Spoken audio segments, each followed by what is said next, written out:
The CBS Radio Mystery Theater presents...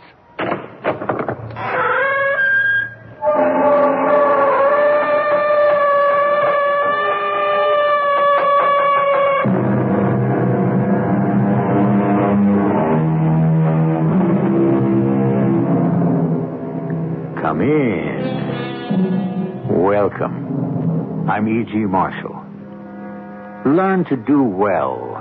Seek judgment. Relieve the oppressed. Help the fatherless. Plead for the widow. Such excellent advice from the prophet Isaiah. So simple to understand.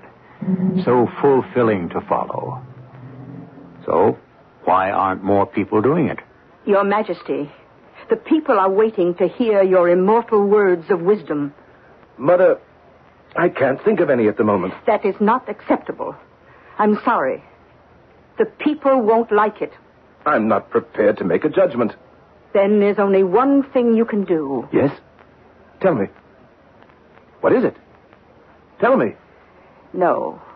You're not quite ready for it. Not just yet.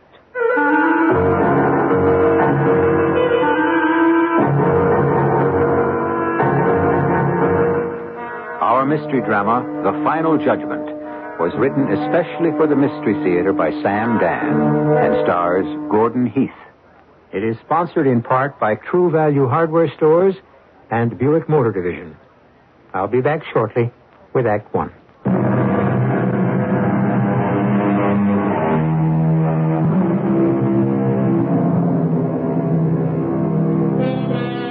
There is no new thing under the sun.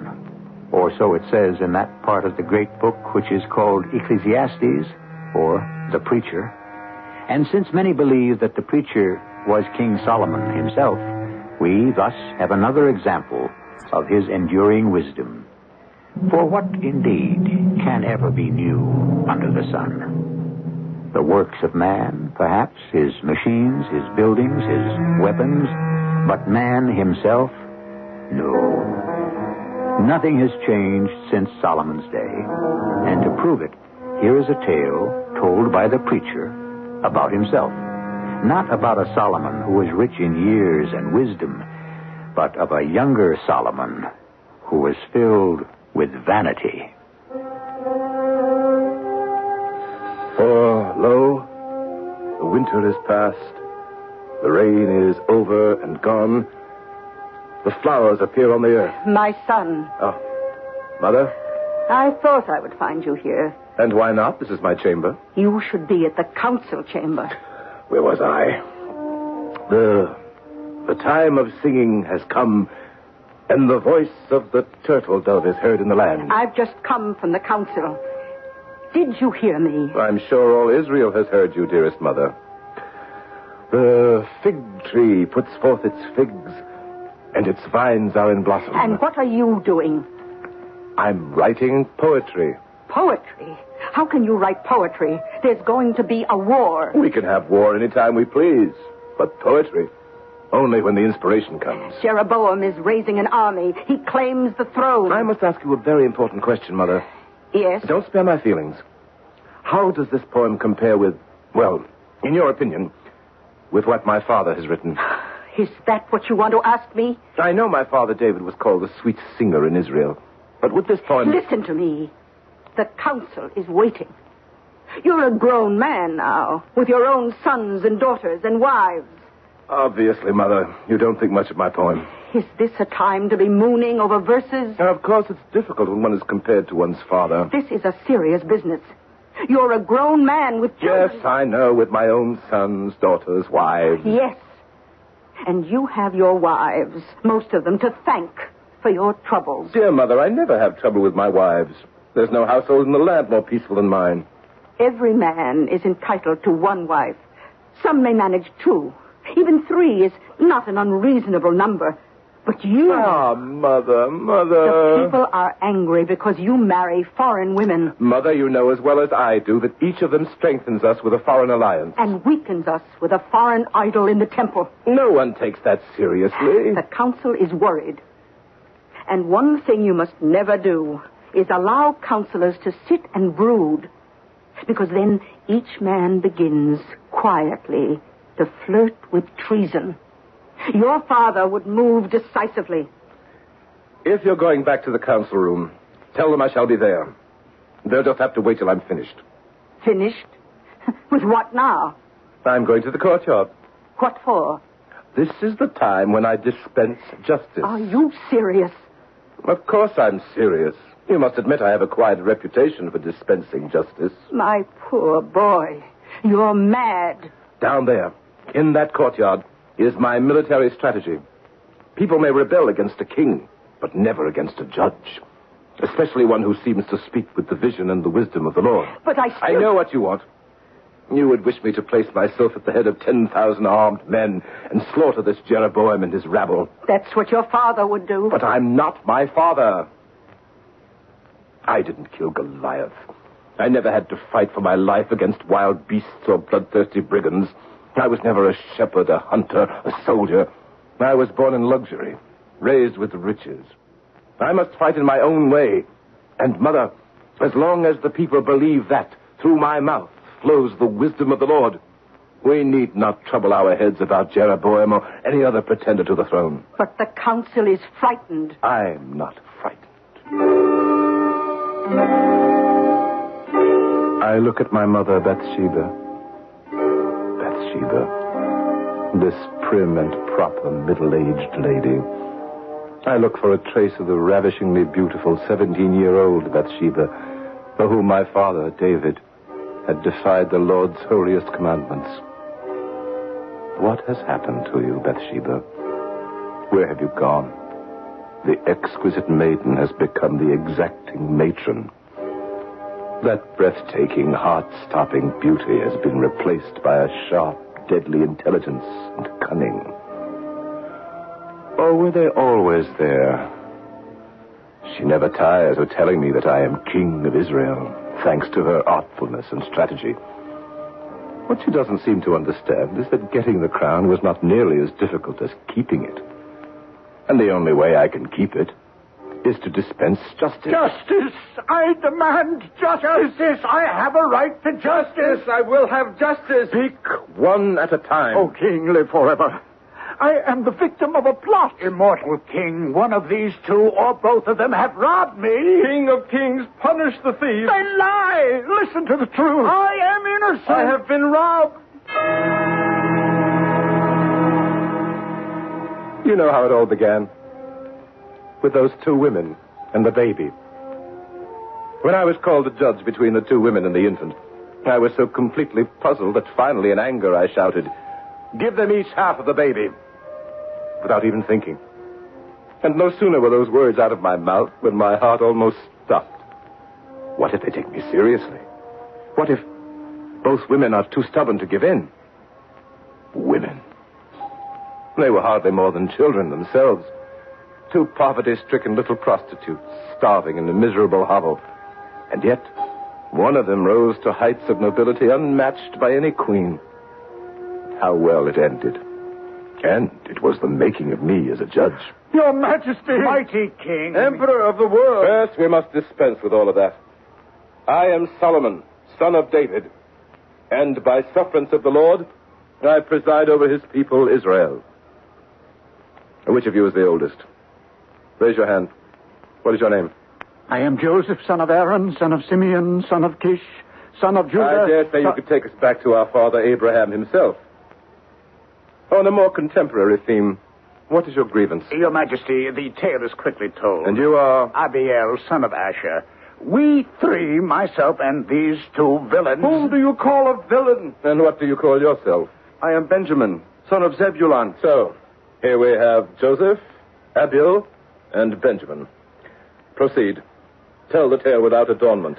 We met at the caravanserai in Damascus, the one near the eastern gate of the city. It was an evil day. Each of us had sold his goods in the city. We were returning home to Jerusalem. Each of us had money. For protection, we decided to travel together. We three strangers. We marched together during the day. At night, we made camp. To protect the money, we put it all together in one purse. My 200 silver coins. My 10 diamonds. My 100 gold pieces. And we would bury it in a hiding place. Lest we should be surprised at night by bandits. Foolishly, I trusted No. these. We must get all the facts first. Each night, then, you buried the money, and each of you knew the hiding place. We did the deed together. It was the only way. Each of us knew. And each morning, you would dig it up again. Continue. And so it went. For all the days and nights of the journey from Damascus. But last night we were 12 miles from the gates of Jerusalem. It was late. We were tired. We made camp for the last time. We dug a hole beneath a carrot tree. We hid the treasure as usual. This morning it was gone. Which means that one of these two or two have banded together to steal. I have been robbed. Silence! The money, the diamonds, were gone, you say? Everything had been placed into a purse. And the purse and everything in it has disappeared. The hole was empty. One of them must have stolen it. What did you do when you discovered the purse was gone? Well, there were words, angry words. I can well imagine. We came to blows. I can see that. Each of us accused the other. Each let the other two search him and all the possessions, but... There was no trace of the purse. I see.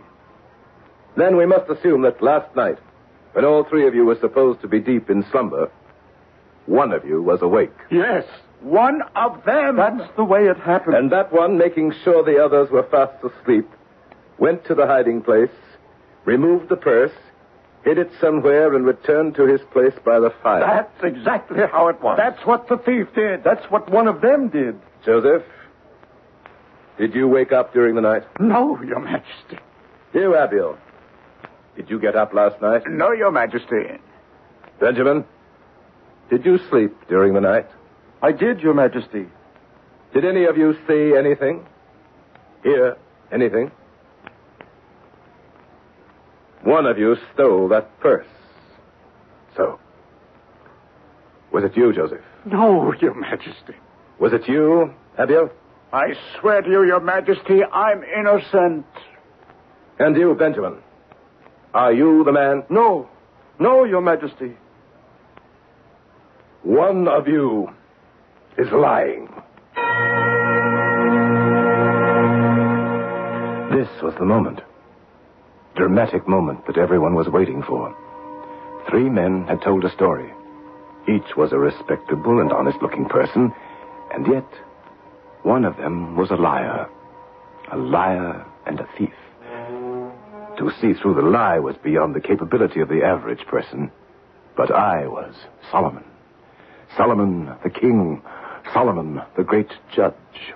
I would see through the sham and falsehood. I would reach out and touch the core of truth, because I was guided by the Lord.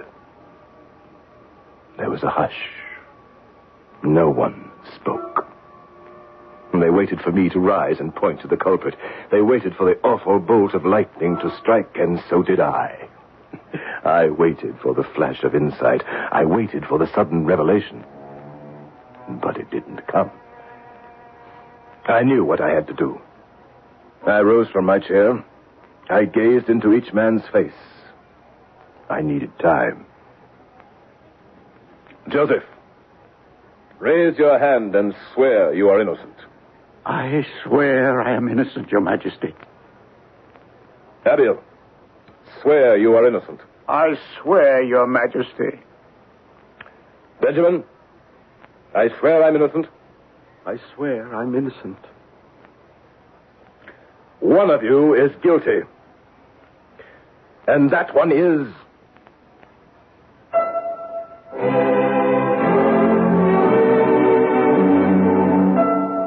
Can we be expected to build up to a line like that and not use it for a first act curtain? Obviously, one of them is guilty. But does Solomon know? I'll tell you this much now. Solomon will solve it, but only on the basis of what is revealed in open court. Do you think you'll be able to solve it too? You'll be fed all the pertinent data, beginning with Act 2.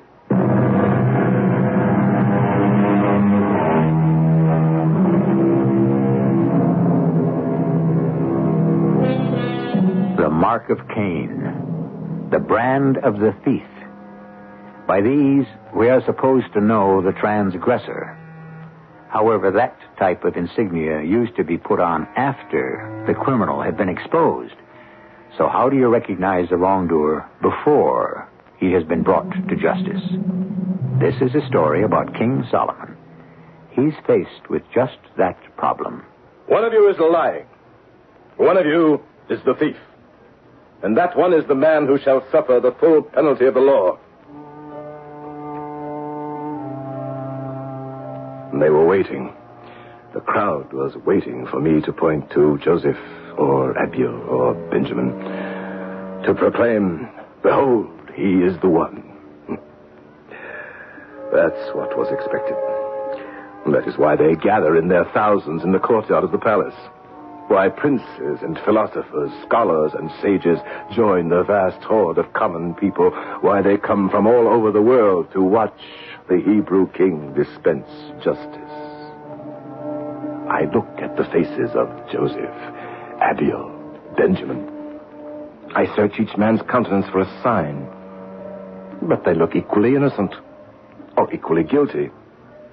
I wait for that sudden flash of insight. It has never before failed me. I wait. But this time it doesn't come. I knew I must do something. Captain of the guard. Sire. See that these three remain here on the spot. My people, your king and your judge retires to pray for guidance.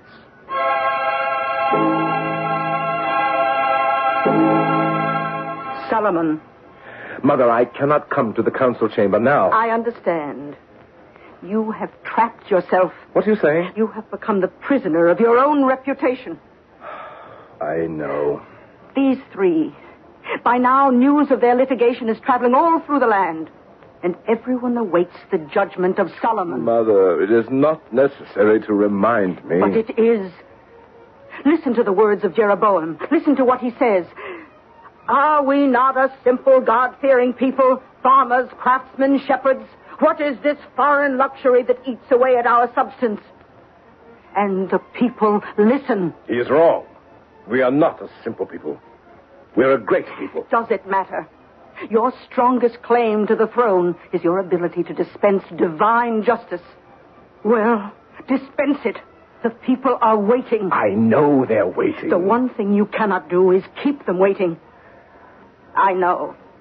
I've been wife to a king and mother to a king. A king must do what his people expect of him. And from you, they expect... I know what they expect.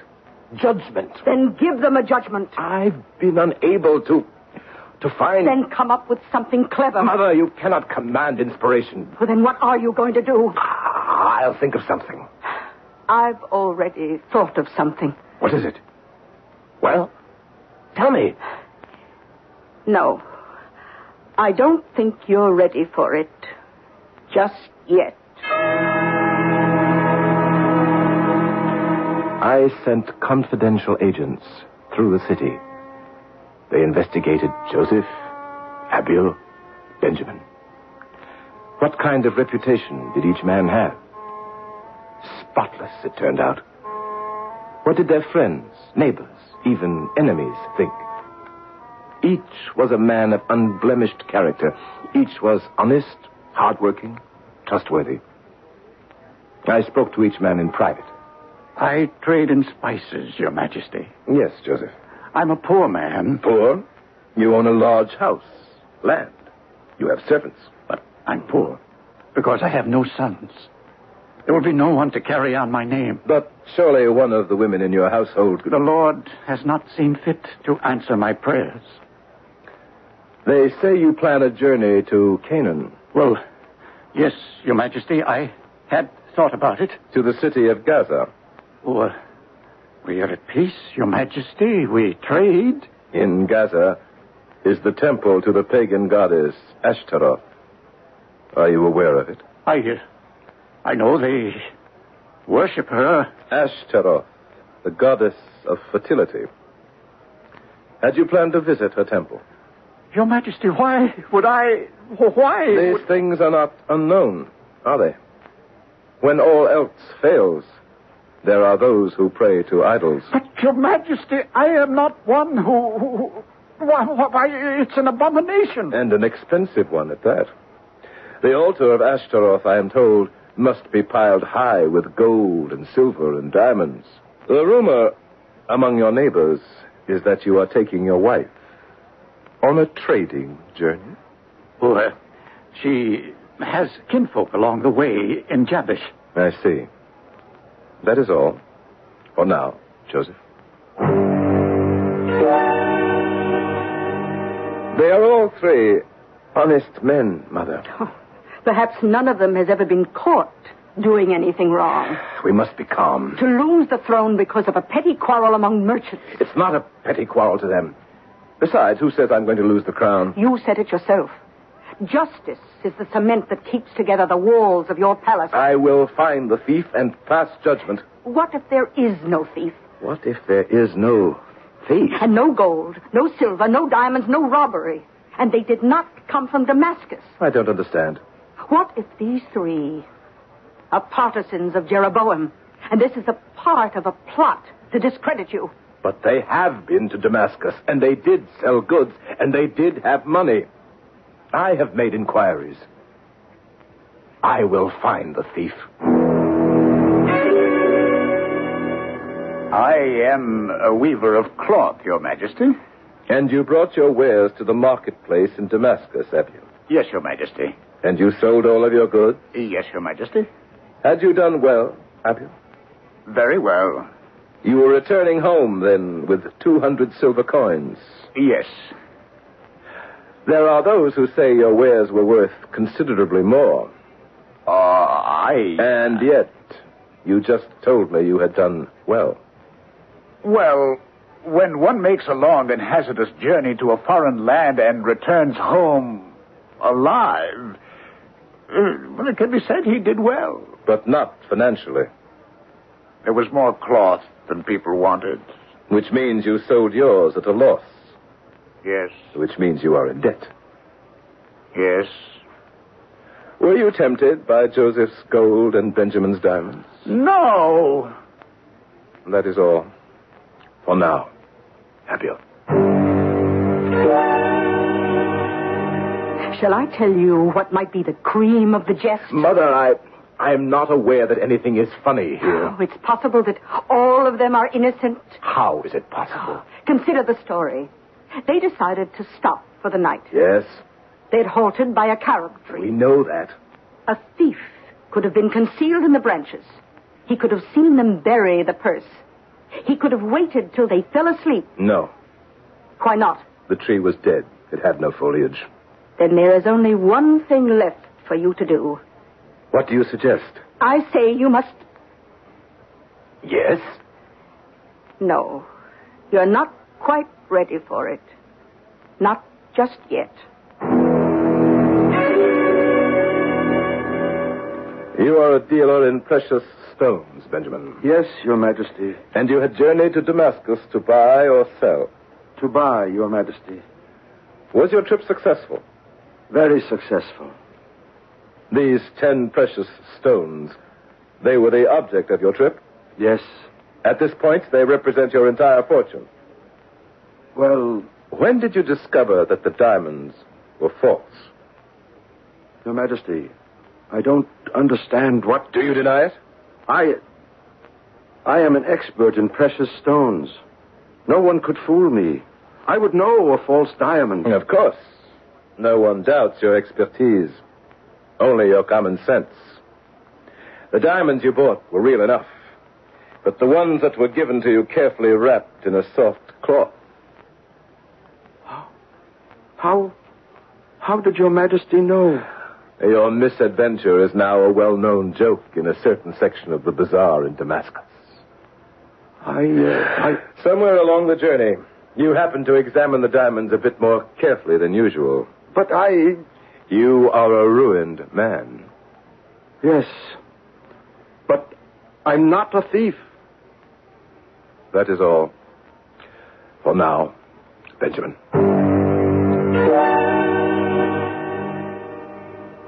They say the Lord no longer speaks through Solomon. I hear that, too. They wait for your judgment. I'm aware of it, Mother. And not just here at the palace. All Jerusalem waits. From the deserts of the Negev to the mountains of Galilee, all are waiting for the great judgment from the great judge. I'm doing my best. One of them is guilty, but which one? It doesn't matter. Any one of them will do. Oh, no. Only the one who is guilty.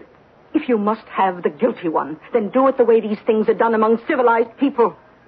I don't understand, Mother. Let me suggest a way. Let us conveniently discover a sack. It will contain Joseph's 100 gold pieces, Abiel's 200 silver coins, and Benjamin's 10 diamonds. Mother. Choose the one who pleases you least. He will be the thief. Punish him as you see fit. The other two will be satisfied. The mob will have its judgment. The throne will be safe again.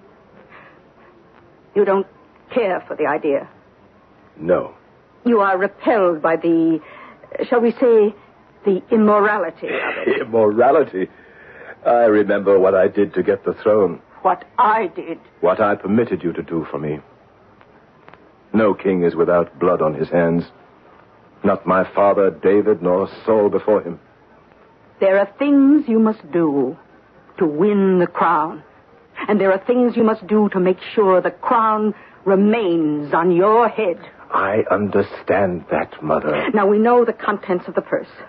100 pieces of gold, 200 silver coins, 10 diamonds. And now we must determine the look of the purse itself. Solomon. Yes? Are you listening to me? Yes, I'm listening. There are certain things that kings do.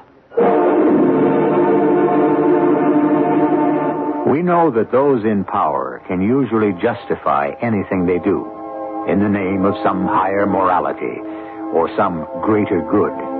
But Solomon?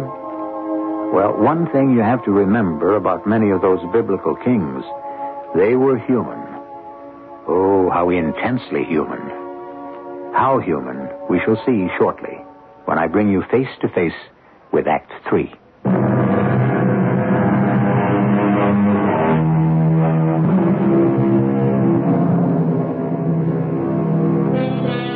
You are the prisoner of your reputation, said the Queen Mother Bathsheba to her son King Solomon.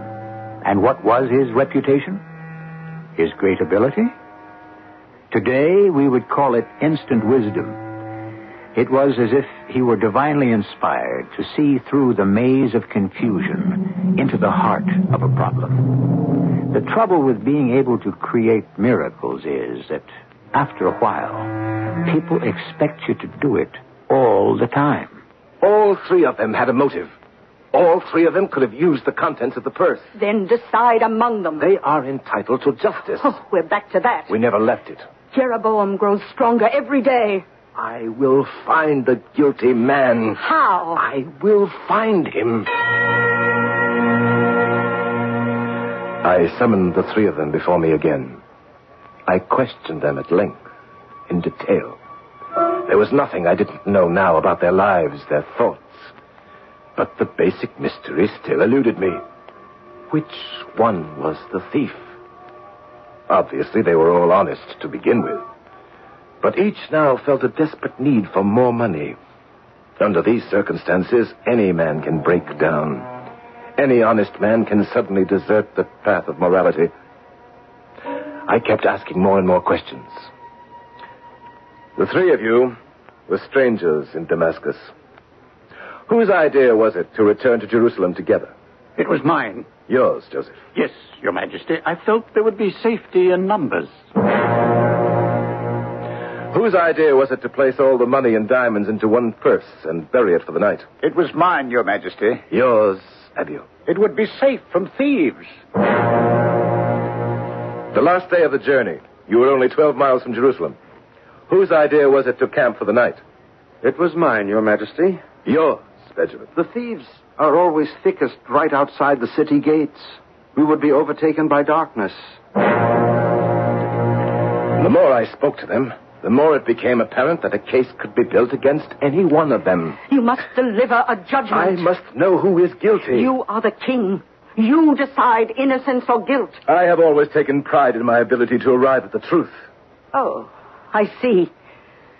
What is it you think you see? You are determined to arrive at the truth. Of course. Not the truth for its own sake, or because the Lord demands it, but because you're proud of your ability to do it. Well, So then the truth becomes not a way of life or a point of morality, but an accomplishment in a class with horsemanship or archery or swordplay. Mother, I pay you the honor that is due you under the commandment. But are you the proper person to lecture me? Certainly. Those of us who admit our own shortcomings may preach the best of sermons, and so the judging, it's vanity. Mother. You mean it isn't vanity? To stand there, your arms outstretched toward heaven, and speak words that are so wise, so convincing, that the multitude will swear they are divinely inspired? It isn't vanity? What you're saying is Is what? What is your true concern, my son? What sort of life shall you follow? I had no choice. I was a young girl, too beautiful for my own good. I was desired by men of wealth and power. And what is a woman in our world? A vessel, a chattel. But you can choose. What is it that you want? Vanity or justice? And suddenly, the words formed in front of my eyes. Vanity of vanities. All is vanity. The people said I was divinely inspired, but I smiled to myself as if I knew better. I had flattered myself into thinking that the ideas, the thoughts, were my own. No. There is only one judge and one judgment. And I must open my heart and my soul to him. I pray humbly now. Oh, greatest of all, judge those three men, thy servants. Judge those three men, thy servants. Judge them. A great weight is lifted from my heart. I go to the courtyard. I am ready to end the case. Have you decided on the guilty party? The Lord will make that decision. He will put the right words in my mouth, if I trust in him. And I do.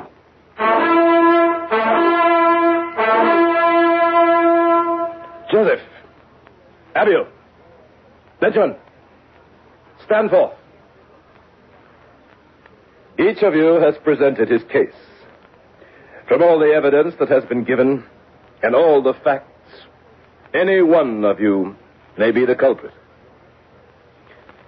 Before I announce my verdict, I should like to tell you all a story, for it has a bearing on this case. Listen, all. A young man and a young woman fell in love. They wished to marry. However, the young woman said to her lover, "My beloved, I want us to marry, but several years ago I gave my word to another. We both realized it was a mistake, and we drifted apart. He is gone from the city, but I pledged my word. True, he wouldn't hold me to it. Actually, he might never even know. But I have no right to marry unless he releases me from my vow." They decided she would have to visit the other man and ask to be released. And she did. She traveled to the distant city where he was living and presented herself at his house. Leah, come in. It's been a long time, Joshua. I have a wife. I know. I've come here to ask a favor. What sort of favor? I promised to marry you. I would like you to release me. Release you? Why, I deserted you. You're not bound by any... I made a vow. But who would know if you broke it? Who would care? The answer to both questions is the Lord. Yes, I understand. I release you, Leah. Thank you, Joshua. I want you to have these. What are they? I put them all in a sack. All the gifts you gave me. Oh, well, no, it's all right. But many of them are valuable. You keep them. Joshua, I see this house. It is not the home of a rich man. Well, it hasn't been a good year. I want you to keep those gifts. They belong to you. But, Joshua, you're in trouble. You deserve to be happy. Now let us say no more about it. She set out for home, and she was so happy that she didn't even notice the bandit until she felt the point of his sword against her throat. Well, now, that's a heavy sack for a woman to carry. Suppose I lighten your journey and relieve you of its burden. Please have pity. Pity? How can I afford to have pity? I'd starve to death. But in here is everything I have in the world. Then I'll make sure you won't squander it. With this sack, with what's inside, my husband-to-be and I can buy a farm. We can enjoy a long, happy life together. Please, how long will it take you to spend what's in the sack? The way I spend money? A week. A week of pleasure for you. Is it worth a lifetime of misery for me? For me, a week can also be a lifetime. My life can be stretched from a gallows tomorrow. The Lord will remember what you have done for me. The Lord will remember your sins. Oh, that he will. But when he makes his judgment, he will also remember that you spared a poor woman her few miserable possessions. What can I do? I have this weakness for a pretty face. And perhaps it might even be wise to have at least one credit mark in that ledger. Come, little sister. Let's walk to the city together. Some of the other gentlemen of the road might be tempted to take a shorter view of things. And that, gentlemen, is the end of the story. Did you care for it? Oh, yes. Interesting. Very inspiring. I will ask each of you a question. Which of the people in the story do you admire the most? Benjamin? I would say the girl. Why? Because she understood the importance of a vow. Abiel? Do you agree? No. Why not? Your Majesty, I admire her former sweetheart for releasing her from her vow. He was most generous. He could have taken back the gifts. Consider he was poor and in debt. That's well taken. And Joseph, have you an opinion? Well, Your Majesty, to me, the admirable person is, in truth, the bandit. He showed great compassion. He could have taken all her possessions. Indeed, he could have also taken the woman and sold her as a slave. 3 of you have appeared before me. 2 of you will leave here free men with the valuables that belong to you. I know the guilty man. Captain of the guard, seize him. If he confesses and tells us where he has hidden the money, we shall imprison him. Otherwise, he shall be executed. Well, Captain, what are you waiting for? What is he waiting for? Obviously, he's waiting to be told which of the 3 is guilty. Are you also waiting to be told? Or do you know? Solomon has arrived at his decision. Have you arrived at yours? You know everything he does. Have you decided? Let's compare conclusions. Captain of the guard, seize the guilty man. Which one, Your Majesty? Hi! Joseph! Joseph, Of course. No! No, I swear I'm innocent. Captain, we will have this man hanged. No, Your Majesty, save my life. I'll tell you where I hid the purse.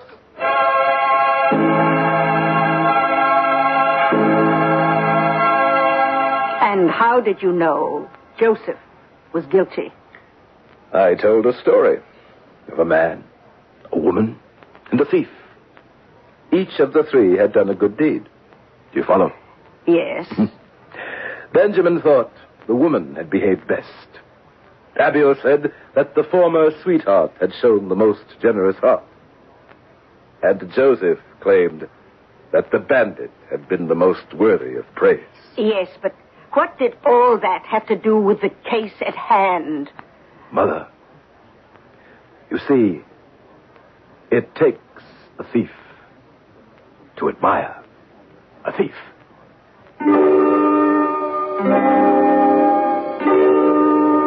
As he thinks in his heart, so he is in his deed, said our King Solomon. This and other bits of ancient wisdom are constantly being rediscovered, and today we call it psychology.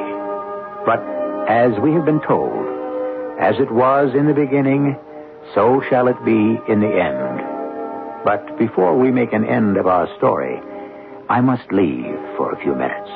But I shall return.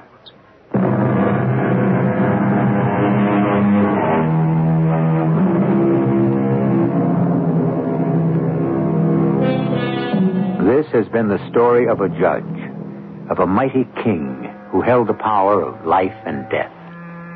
We think of judges as men who determine our fate, which is true. Yet each of us is a judge.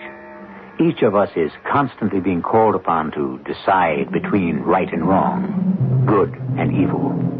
Thus, the sum of our lives is a judgment. And thus, in our hearts, none of us need be in suspense concerning the verdict. Our cast included Gordon Heath, Bryna Raeburn, Ralph Bell, Nat Polen, and Roger de Koven. The entire production was under the direction of Hyman Brown. This is E.G. Marshall inviting you to return to our Mystery Theater for another adventure in the macabre. Until next time, pleasant dreams.